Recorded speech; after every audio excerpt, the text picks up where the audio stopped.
मैं एक लड़के से फ़ोन पर बात कर रही थी और सामने ड्रेसिंग टेबल पर लगे आईने में अपने खूबसूरत चेहरे को भी हर एंगल से देख रही थी।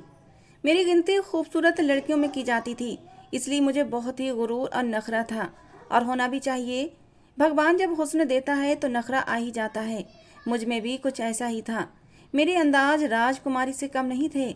हालांकि मेरा संबंध एक मिडिल क्लास घराने से था, लेकिन मैं घर के किसी भी काम को हाथ नहीं लगाती। सारे काम मेरी बड़ी बहन करती थी, इसलिए मेरी माँ की चहीती भी वही थी।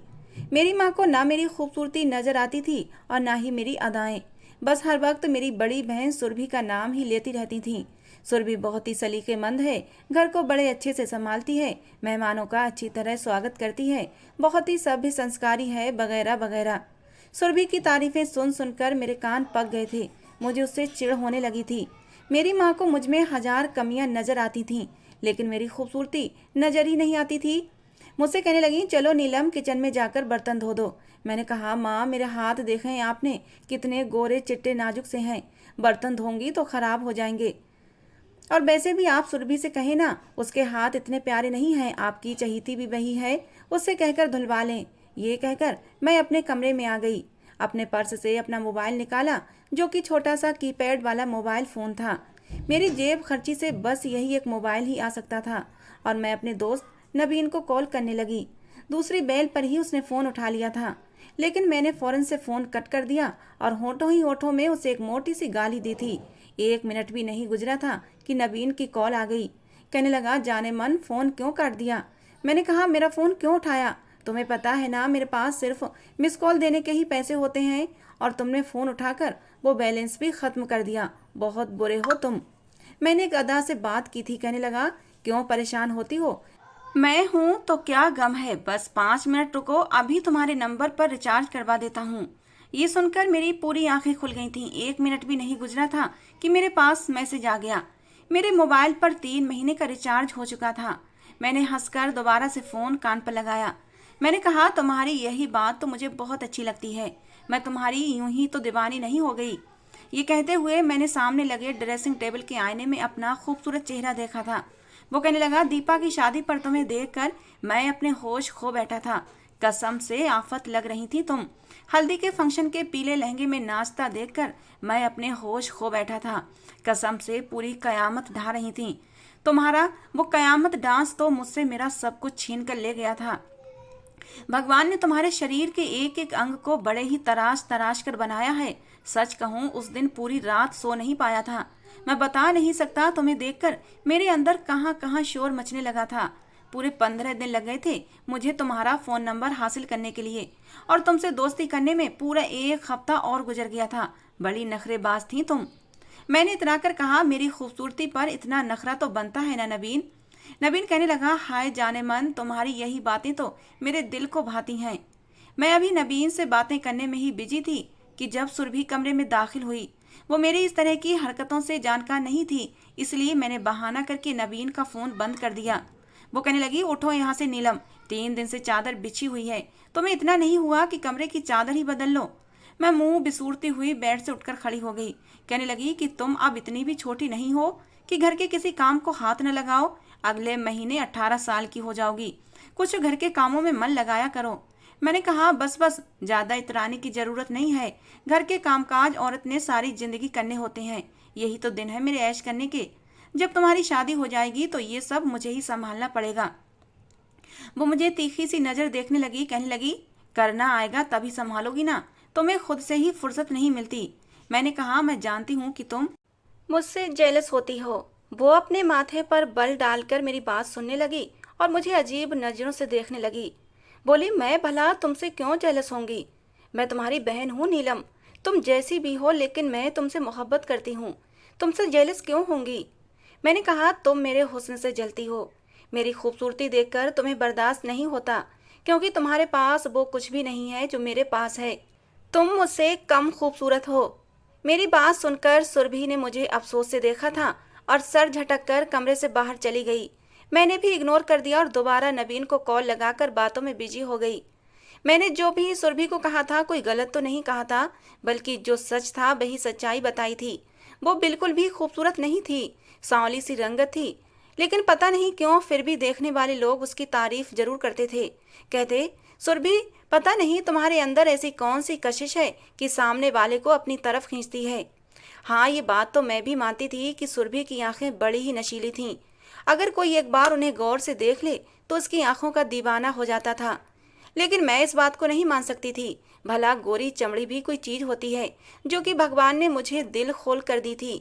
सफेद रंगत मुझे खूबसूरत बनाती थी, जबकि वो बिल्कुल आम शक्ल सूरत की मालिक थी।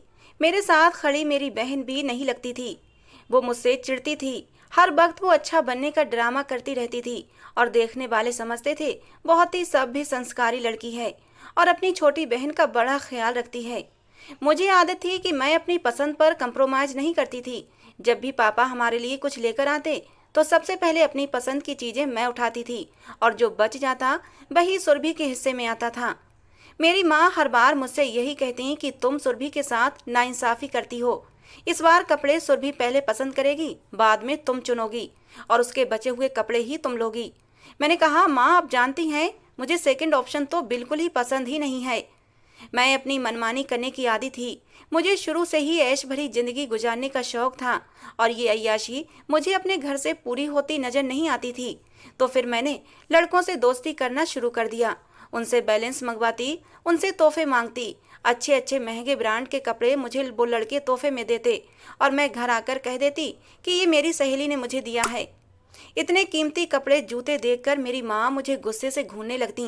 कहती, तुम्हें अपने दोस्तों से इतने महंगे महंगे गिफ्ट लेने की क्या जरूरत है? जितना भगवान ने दिया है उसी में खुश रहा करो। मेरी माँ तो इस बात पर ही मुझे डांटती थी कि मैं अपनी सहेलियों से ये चीजें लेती हूँ। अगर उन्हें ये पता चल जाता कि मैं ये सारी चीजें लड़कियों से लेती हूँ तो वो तो मेरी जान ही ले लेती। मेरी माँ बड़ी ही भोली थी, मेरी हर बात पर विश्वास कर लेती थी। खैर, मुझे तो उस वक्त का इंतजार था कि जब मेरी बहन के लिए आने वाला रिश्ता उसे छोड़कर मुझे पसंद कर लेता। फिर मैं उससे बताती कि आखिर वो है क्या चीज, क्योंकि मैं जान गई थी कि जितनी मैं खूबसूरत हूँ मुझे तो कोई भी लड़का पसंद कर लेगा, इनकार कर ही नहीं सकता। हाँ, सुरभि के लिए रिश्ता होना बहुत मुश्किल था। जब तक मैं थी तो मुमकिन ही नहीं था कि मुझसे पहले सुरभि की शादी हो जाए। लेकिन मेरे होश उस समय उड़े जब मेरी माँ ने मुझे ये बताया कि मेरी सहेली अपने इकलौते बेटे अभय के लिए सुरभि का रिश्ता लेकर आई है। ये सुनकर तो मुझे अपने कानों पर विश्वास नहीं आ रहा था, क्योंकि अभय एक बहुत ही हैंडसम स्मार्ट नौजवान था। पढ़ा लिखा भी बहुत था। हाँ, भी बेरोजगार था, अच्छी नौकरी की तलाश में था। जैसे ही उसकी नौकरी लग जाती तो उसके तो दिन ही फिर जाते। मुझे अपने कानों पर बिल्कुल भी विश्वास नहीं आ रहा था। मैंने कहा, माँ क्या कहा आपने? संजना आंटी किसका रिश्ता लेकर आई हैं? मुझे लगा शायद मेरी माँ को सुरभि सुरभि कहने की इतनी आदत हो गई है कि मेरे लिए आने वाला रिश्ता भी मेरी माँ को सुरभि का रिश्ता दिखाई दे रहा था और वो सुरभि का नाम ले रही थी। मेरी माँ कहने लगी, नीलम क्या तुम्हारे कान खराब हो गए हैं? कह तो रही हूँ कि सुरभि का रिश्ता लेकर आई है। ये सुनकर मुझे बड़ा गुस्सा आया था। मैं फौरन से अपने कमरे में चली गई। अपने बेड पर लेटकर सोचने लगी, ऐसा कैसे मुमकिन हो सकता है? अभय जैसा खूबसूरत पढ़ा लिखा नौजवान और कहाँ मेरी बहन सुरभि जैसी मामूली शक्ल सूरत की लड़की। भला वो सुरभि को कैसे पसंद कर सकता है? दोनों का कोई मैच नहीं था। अभय तो मेरे साथ जचता था, मेरे साथ ही उसकी जोड़ी अच्छी लगती थी। इस बात ने मुझे एक अजीब सी बेचैनी में डाल दिया था। मैंने सोचा, हाँ तभी तो मैं कहूँ कि जब भी संजना आंटी आती हैं तो ये सुरभि मैडम क्यों उनके आगे पीछे मंडराती है। अब पता चला अपने संस्कारों के झंडे गाड़ती होगी संजना आंटी के सामने। तभी उन्होंने अभय को अपनी कसम देकर मनाया होगा कि वो सुरभि से शादी कर ले, वरना तो मुमकिन ही नहीं कि अभय सुरभि जैसी आम सी शक्ल सूरत वाली लड़की को अपने लिए पसंद करे। लेकिन संजना आंटी ने बहुत बड़ी धमकी दी होगी, या फिर ये कहा होगा कि अगर तुमने सुरभि से शादी ना की तो तुम मेरा मरा मुंह देखोगे, वरना वो कैसे मान सकता है। मुझे तो इस बात का विश्वास ही नहीं आ रहा था। लेकिन मेरा दिमाग उस वक्त काम करना बिल्कुल छोड़ चुका था जब कुछ दिन बाद मैंने अभय को अपने घर में देखा। मैं कॉलेज से अभी अभी वापस आई थी कि जब मैंने देखा अभय हमारे घर में मौजूद था और मेरी माँ से बातें कर रहा था। हाँ, सुरभि 18वीं सदी की हीरोइन बनी किचन में उसके लिए चाय और नाश्ता तैयार कर रही थी। मैं जानती थी मेरी बहन ये दिखाने की कोशिश कर रही है कि वो बड़ी ही शर्मो हया वाली लड़की है, और मुझे ये भी पता था जब तक अभय बैठा रहेगा वो बाहर नहीं आएगी। इसलिए मैं बड़े धड़ल्ले से अपनी माँ के साथ वाली कुर्सी पर जाकर बैठ गई। अभय मुझे देखकर मुस्कुराने लगा। मेरी माँ ने मुझे एक चपत लगाई, कहने लगी, ना हाय, ना हेलो, ना नमस्ते, क्या सारे संस्कार भूल गई हो? मैंने कहा, माँ सांस तो लेने दें, अभी तो कॉलेज से वापस आई हूँ।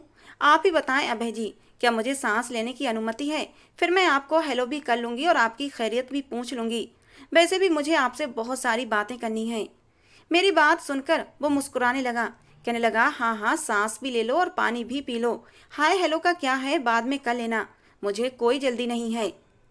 लेकिन तभी सामने रखी छोटी सी टेबल पर जब मेरी नज़र पड़ी तो वहाँ मिठाई का डिब्बा रखा था। उसे देखकर मेरा दिल यूं हुआ था जैसे मुट्ठी में लेकर किसी ने दबोच दिया हो। क्या सच में सुरभि का रिश्ता पक्का हो गया था? अगर रिश्ता पक्का भी हो गया तो फिर अभय मिठाई लेकर कैसे आ सकता है? हमारे घर का माहौल इतना भी आज़ाद और खुला हुआ नहीं था कि लड़का खुद ही अपने रिश्ते की मिठाई लेकर आ जाए। मैंने कहा, ये मिठाई किस खुशी में आई है? अभय कहने लगा, मेरी नौकरी लग गई है। ये उसने किचन की तरफ मुंह करके थोड़ी तेज आवाज में कहा था और उसकी नजरें अभी किचन की तरफ से हटी नहीं थीं, जैसे कि अपनी आवाज को किचन में खड़ी सुरभि को सुना रहा हो। ये सब देखकर मेरा दिल बेचैन हुआ था। दिल में खतरे की घंटी बजी थी। दाल में यकीनन कुछ काला था। जिस तरह के अंदाज मैं अभय के देख रही थी, लग तो यही रहा था जैसे सुरभि के लिए उसकी खुद की पसंद है। मैं ये सोचने लगी, क्या ये अकल का अंधा है? आखिर उसे सुरभि में नजर क्या आया? मेरी माँ फौरन से अभय को आशीर्वाद देती हुई किचन में चली गई। मुझे भी मौका मिल गया था। मैं फौरन से कुर्सी से उठी और अभय के बराबर वाली कुर्सी पर बैठ गई। ये देखकर वो कुछ संभल कर बैठा था। मैंने जरा राजदारी से कहा, एक बात तो बताएं अभय जी, ये मैं क्या सुन रही हूँ? वो कहने लगा, क्या सुन लिया तुमने? मैंने कहा, संजना आंटी ने सुरभि का रिश्ता मांगा है, वो भी आपके लिए। मेरी बात पर वो मुस्कुराने लगा, कहने लगा, हाँ ठीक सुना है तुमने। मैंने कहा, संजना आंटी ने जबरदस्ती की है ना आपके साथ? मेरी बात सुनकर वो मुझे कुछ नाराजगी से देखने लगा, कहने लगा, मेरी माँ मेरे साथ क्यों जबरदस्ती करेंगी? क्या हो गया है नीलम तुम्हें? लगता है आज की धूप तुम्हारे दिमाग पर जाकर लगी है।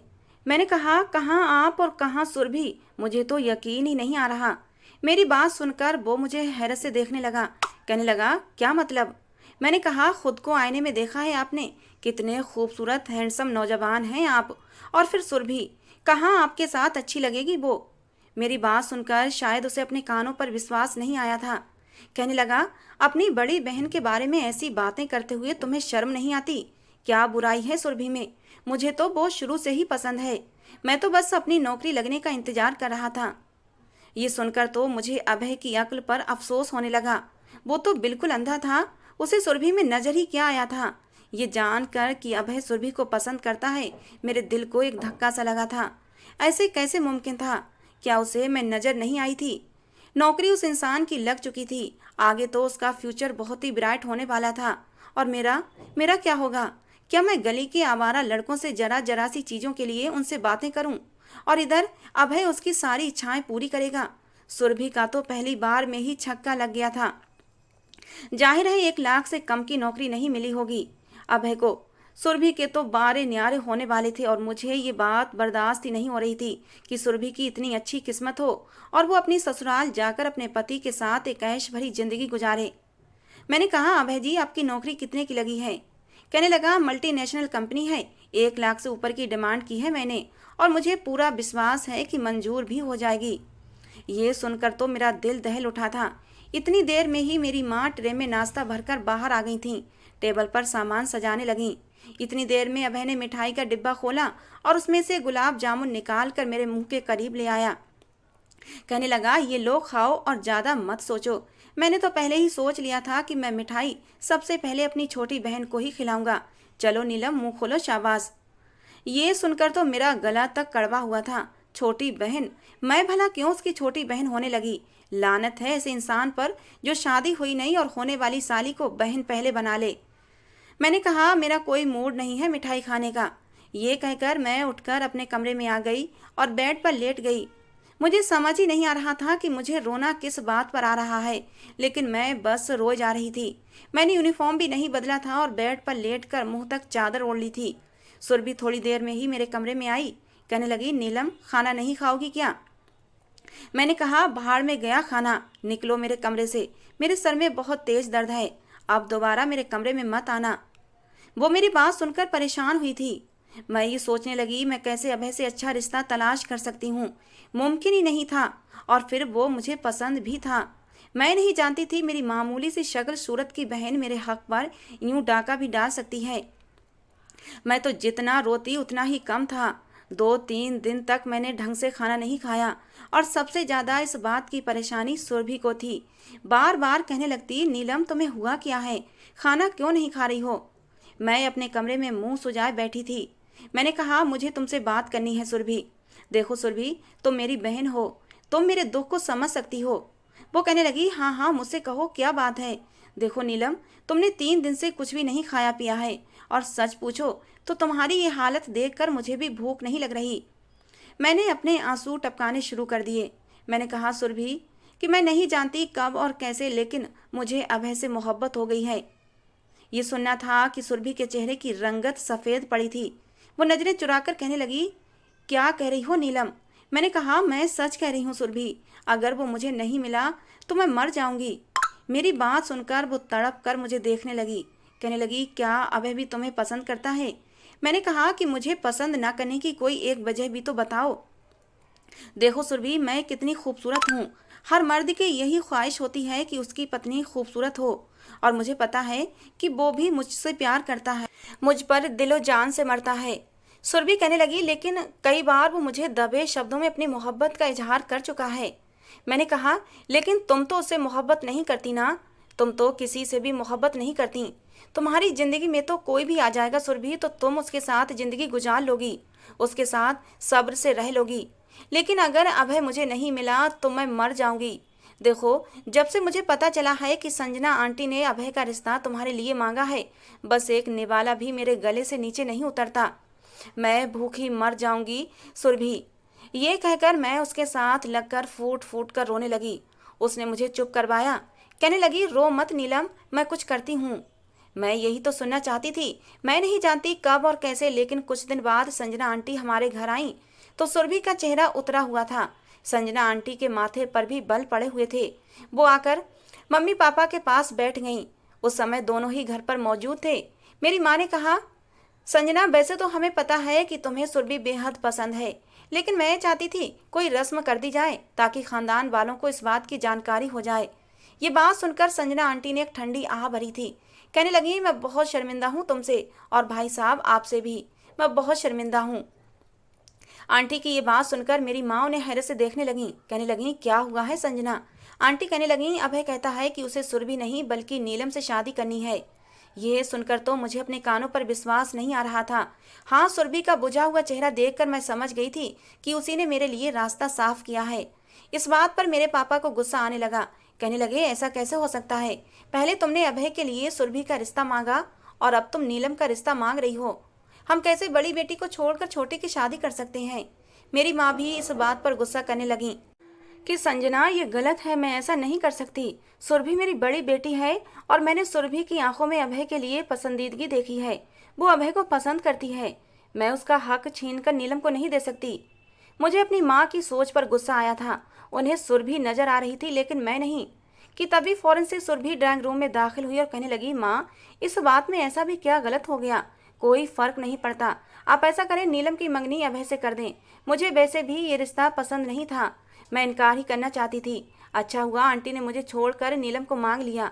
ये कहकर वो ड्राइंग रूम से वापस चली गई और मैं तो बहुत खुश थी। आज भी मैंने अपनी मनमानी की थी। संजना आंटी कहने लगी, लो सुन लो, तुम मुझे कह रही थी और तुम्हारी अपनी ही बेटी का दिमाग नहीं था इस शादी को करने का। अच्छा हुआ अभय ने मुझे नीलम का कह दिया। खैर, मैंने बड़ी खुशी से अभय के नाम की अंगूठी पहनी थी और कमरे में जाकर सुरभि के गले लग गई। मैंने कहा, बहन हो तो तुम्हारे जैसी, मेरे दिल से तुम्हारे लिए बहुत दुआएं निकल रही हैं। सुरभि कहने लगी, बस तुम खुश रहो नीलम, मुझे तुम्हारी खुशी बहुत प्यारी है। 1 महीने के अंदर अंदर मेरी शादी भी हो गई थी। सुरभि से पहले मैं दुल्हन बनी थी और इतरा इतरा कर उसे देख रही थी। मेरी शादी की सारी तैयारियां सुरभि ने ही की थी। मैं अभय की दुल्हन बनकर उसके घर आ गई और उसके कमरे में बैठी उसका इंतजार कर रही थी। मैं बहुत खुश थी, लेकिन मेरी ये खुशी कुछ ही देर की थी क्योंकि वो कमरे में नहीं आया। आधी रात बीत चुकी थी, बैठे बैठे मैं थक चुकी थी। अब मुझे उस पर गुस्सा आने लगा था। इतनी खूबसूरत पत्नी को छोड़कर वो कैसे कमरे से बाहर रह सकता है। रात के 3 बजे वो कमरे में आया था। उसकी आंखें लाल और सूजी हुई लग रही थीं, काफी सीरियस लग रहा था। मेरे पास बैठ गया, खामोशी से मुझे मुंह दिखाई की अंगूठी पहनाई।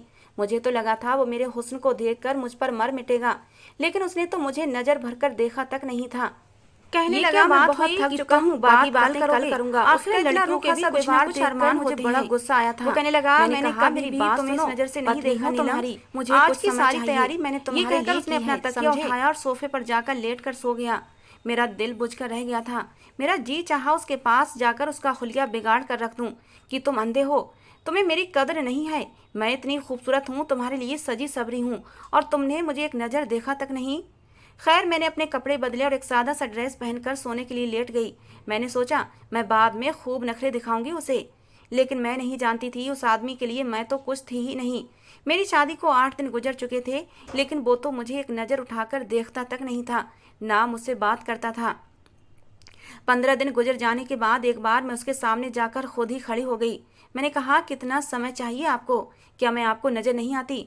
वो कहने लगा, सच बताऊं तो तुम वाकई मुझे नजर नहीं आती। जबरदस्ती के रिश्ते ऐसे ही होते हैं नीलम। औरत शायद समझौता कर लेती है, लेकिन मर्द नहीं कर सकता। मैंने सिर्फ उस सुरभि से मोहब्बत की थी और उसने मुझसे। मेरी मोहब्बत में उसने बहुत बड़ा इम्तिहान मांग लिया था। मेरी और उसकी शादी में सब कुछ जायज़ तरीके से ठीक हो रहा था, लेकिन उसने मुझसे मेरी मोहब्बत की आजमाइश मांगी कि मैं इनकार न कर सका, और ना ही मैं इस बात को स्वीकार कर पा रहा हूँ। फिर वो मुझे गुस्से से देखने लगा, मेरा बाजू पकड़कर कहने लगा, कब मैंने तुमसे कहा था कि मैं तुमसे मोहब्बत करता हूँ? कब तुम्हें ये लगा कि मैं तुम्हें चाहता हूँ? नीलम, बचपन से हम लोगों का एक दूसरे के घर आना जाना था, और बचपन से ही सुरभि मुझे पसंद थी, तुम नहीं। मैंने हमेशा तुम्हें छोटी बहन जैसा समझा है। मैं तो सिर्फ सुरभि से मोहब्बत करता हूँ। फिर तुमने कैसे सोच लिया कि मैं तुमसे शादी करूँगा? तुमने कैसे अंदाजा लगा लिया कि मैं तुमसे मोहब्बत करता हूँ? और तुमने ये कैसे सोच लिया कि तुम्हें मुझसे मोहब्बत करनी चाहिए? नीलम, मैं तुमसे पूरे 10 साल बड़ा हूँ, तुम्हें शर्म आनी चाहिए मुझसे मोहब्बत करते हुए। तुम्हारी एक तरफा मोहब्बत ने मेरी और सुरभि की जिंदगी बर्बाद करके रख दी। कितने सपने देखे थे हम दोनों ने, कितनी बातें करते थे एक दूसरे के साथ, आने वाली जिंदगी के कितने प्लान बना रखे थे, मगर तुम्हारी एक तरफा मोहब्बत ने सब कुछ बर्बाद कर दिया। उसने रो रो कर हाथ जोड़कर मुझसे तुम्हारी खुशी मांग ली, लेकिन मैं सुरभि जैसा बड़ा दिल नहीं रखता।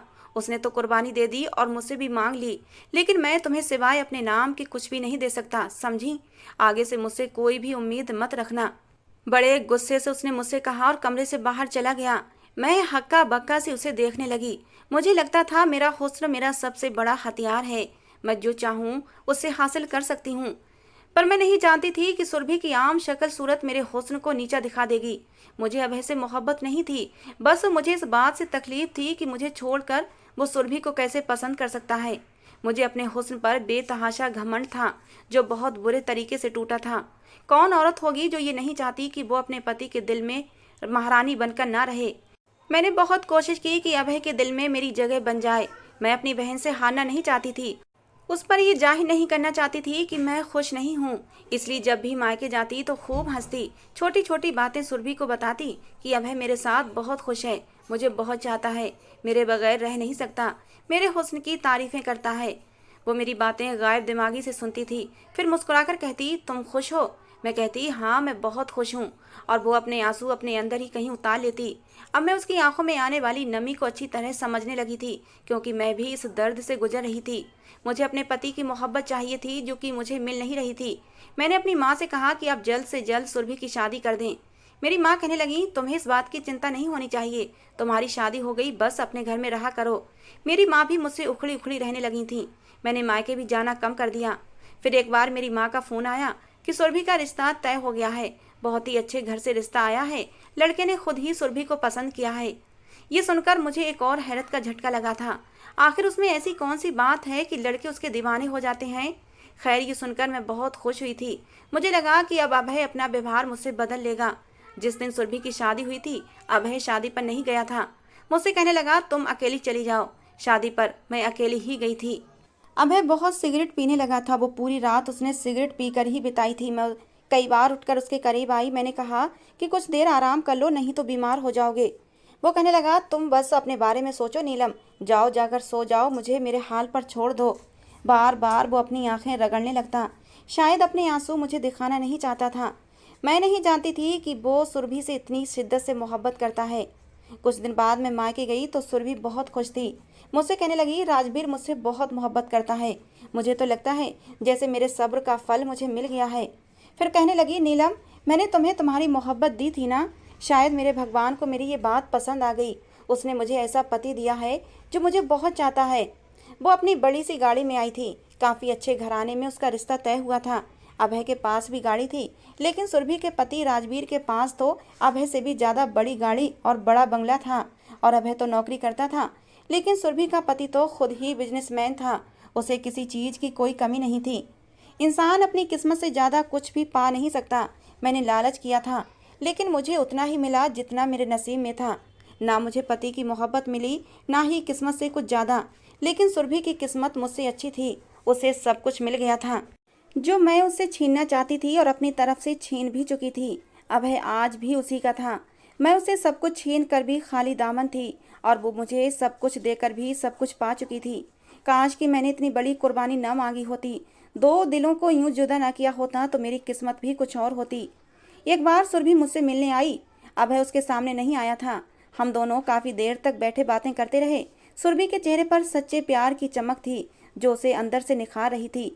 और आज मैं खूबसूरत होने के बाद भी उससे कम लग रही थी, और वो आम सी शक्ल सूरत होने के बावजूद भी मुझसे कहीं ज़्यादा खूबसूरत लग रही थी। मैं खाना बनाने किचन में चली गई थी। सुरभि को मैं वहीं ड्राइंग रूम में छोड़ आई थी, लेकिन पता नहीं वो कब उठकर कमरे में अभय के पास चली गई। मैंने देखा वो ड्राइंग रूम में नहीं थी। मैं फौरन से अपने कमरे की तरफ बढ़ी थी, क्योंकि मुझे पता था सुरभि जरूर अभय के पास गई होगी। लेकिन कमरे के दरवाजे पर ही मेरे कदम रुक गए थे। सुरभि रोते हुए अभय की विनती कर रही थी कि प्लीज़ अभय, मुझे भूल जाओ और नीलम के साथ एक अच्छी खुशहाल ज़िंदगी गुजारो। शायद तुम्हारी किस्मत में नीलम का ही साथ लिखा था। मैं भी तुम्हें अपने दिल से निकाल नहीं पाई हूँ, लेकिन देखो, राजवीर का प्यार पाकर धीरे धीरे तुम्हें भूलने की कोशिश कर रही हूँ। और मेरी तुमसे विनती है, तुम भी मुझे भूल जाओ। अगर इसी तरह तुम मुझे याद करते रहे तो तुम्हारी ज़िंदगी में इतने कांटे भर जाएंगे कि तुम सांस भी नहीं ले पाओगे। अभय की आंखों में भी आंसू झिलमिला रहे थे। उसने सुरभि के हाथ थामे हुए थे। कहने लगा, सुरभि, ये मुझसे नहीं हो पाएगा। मैं तुम्हें नहीं भूल सकता। लेकिन सुरभि ने अपनी कसम देकर अभय से वादा लिया था कि तुम मुझे भूल जाओगे। सुरभि के कसम देने पर अभय मजबूर हुआ था, और उसने सुरभि से वादा किया था कि मैं कोशिश करूंगा कि अपनी शादीशुदा जिंदगी की शुरुआत करूं। उसके बाद सुरभि रुकी नहीं थी, चली गई थी। सुरभि के कसम दिलाने पर इतना हुआ था कि अभय ने मेरे साथ रिश्ता बना लिया था, लेकिन मुझसे बात नहीं करता था। ऐसा लगता जैसे हम जिंदगी को गुजार रहे हैं, जिंदगी को जी नहीं रहे। मेरे 2 बच्चे भी हो चुके हैं, लेकिन अभय के ठंडे व्यवहार में कोई कमी नहीं आई थी। आज तक उसने मुझे नज़र भरकर नहीं देखा था। कभी ये नहीं कहा, नीलम, तुम पर ये कपड़े बहुत अच्छे लगते हैं। मेरे कान इन शब्दों को सुनने के लिए आज तक तरस रहे हैं। मुझे अपनी खुदगर्जी याद आती है तो मैं फूट फूट कर रोती हूँ। और मेरे उलट सुरभि की ज़िंदगी बहुत अच्छी गुजर रही है। उसका पति तो उस पर दीवाना है, उसकी तारीफ़ें करता है, उसके आगे पीछे घूमता है। हालांकि वो आम सी शक्ल सूरत की लड़की है, लेकिन किस्मत में बहुत आगे निकल चुकी थी, सब कुछ पा चुकी थी। और मैं आज भी फूट फूट कर रोती हूँ। काश कि मैंने सुरभि के साथ ये जुल्म न किया होता, तो शायद मैं भी अपनी ज़िंदगी आज हंसी खुशी गुजार रही होती। दोस्तों, आज की हमारी ये कहानी आपको कैसी लगी ज़रूर बताना। पसंद आई हो तो प्लीज़ लाइक करना। रोज़ एक नई कहानी सुनने के लिए हमारे चैनल को भी सब्सक्राइब करना। मिलते हैं दोस्तों अगली किसी नई कहानी के साथ।